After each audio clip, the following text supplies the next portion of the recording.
Nama saya Octavian dari kelompok Wealthy.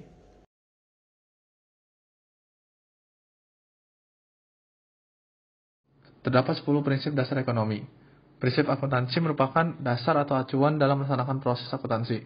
Pemakaian prinsip ini memunculkan penilaian secara objektif terhadap produk akuntansi sehingga tidak menyebabkan terjadinya perbedaan atau permasalahan.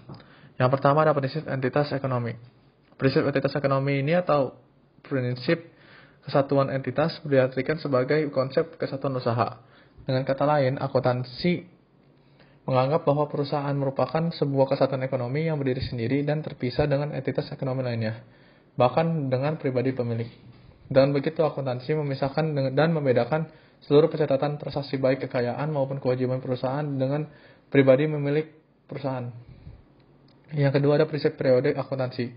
Pada prinsip periode akuntansi ini atau prinsip kurun waktu adalah nilai dan pelaporan keuangan perusahaan yang dibatasi oleh periode waktu tertentu.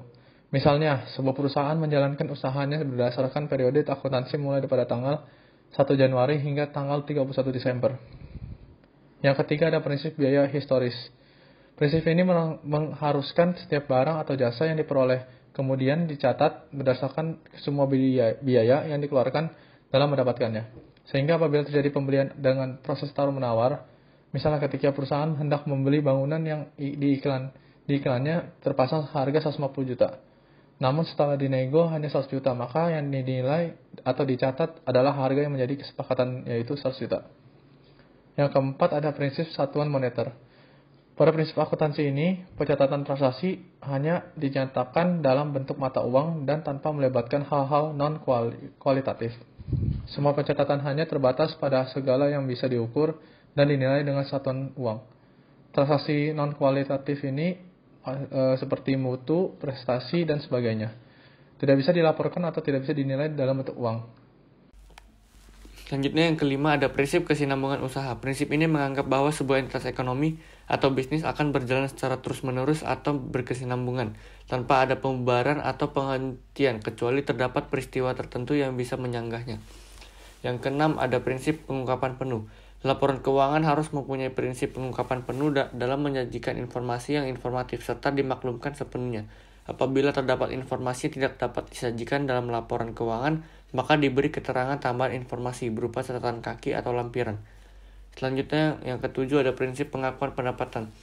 Pendapatan timbul akibat kenaikan harta yang dihasilkan oleh kegiatan usaha seperti penjualan, penerimaan bagi hasil, dan yang lainnya. Pendapatan diakui ketika ada kepastian tentang jumlah atau nominal baik besar atau kecil yang bisa diukur secara tepat dengan harta yang diperoleh dari transaksi penjualan barang maupun jasa. Yang ke-8 ada prinsip mempertemukan. Maksud dari prinsip mempertemukan dalam akuntansi dasar adalah biaya yang dipertemukan dengan pendapatan yang diterima dengan tujuan menentukan besar atau kecilnya laba bersih setiap periode. Contohnya pada transaksi pendapatan diterima di muka. Prinsip ini sangat tergantung pada penentuan pendapatan. Jika pengakuan pendapatan ditunda, maka pembebanan pada biaya juga tidak bisa dilakukan. Prinsip konsistensi. Prinsip konsistensi diartikan sebagai prinsip akuntansi dasar yang digunakan dalam pelaporan keuangan tetap dan digunakan secara konsisten. Tujuannya agar laporan keuangan yang dihasilkan dapat dibandingkan dengan laporan keuangan pada periode sebelumnya, sehingga bisa memberikan manfaat lebih bagi penggunanya. Prinsip materialitas. Prinsip akuntansi mempunyai tujuan untuk menyeragamkan seluruh aturan, namun kenyataannya tidak semua penerapan akuntansi itu mentaati teori yang ada, maka tak jarang terjadi pengungkapan informasi yang sifatnya material atau imaterial. Konsep akuntansi. Adanya konsep akuntansi yang harus dipegang teguh oleh para akuntan dan pihak-pihak yang berkepentingan dalam penyusunan laporan keuangan. Yang pertama, konsep entitas usaha.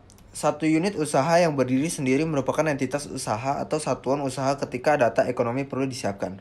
Entitas usaha ini dapat berupa toko serba ada, restoran padang, usaha penyewaan komputer, percetakan, atau usaha fotokopi. Entitas usaha harus diidentifikasikan agar akuntan dapat menentukan data ekonomi mana yang harus dianalisis, dicatat, dan diiktisarkan dalam laporan.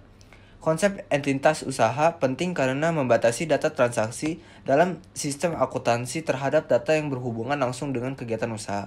Dengan kata lain, perusahaan dipandang sebagai entitas terpisah dari pemilik, kreditor, atau pihak yang berkepentingan lainnya.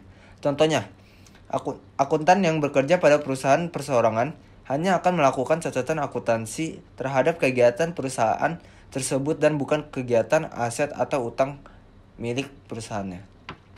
Yang kedua, ada konsep biaya.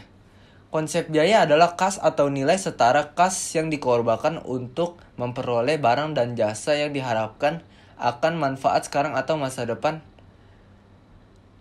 Biaya juga didefinisikan sebagai pengorbanan sumber ekonomis yang diukur dalam satuan uang yang telah terjadi atau kemungkinan akan terjadi untuk mencapai tujuan organisasi, termasuk harga pokok yang dikorbankan di dalam usaha atau memperoleh penghasilan.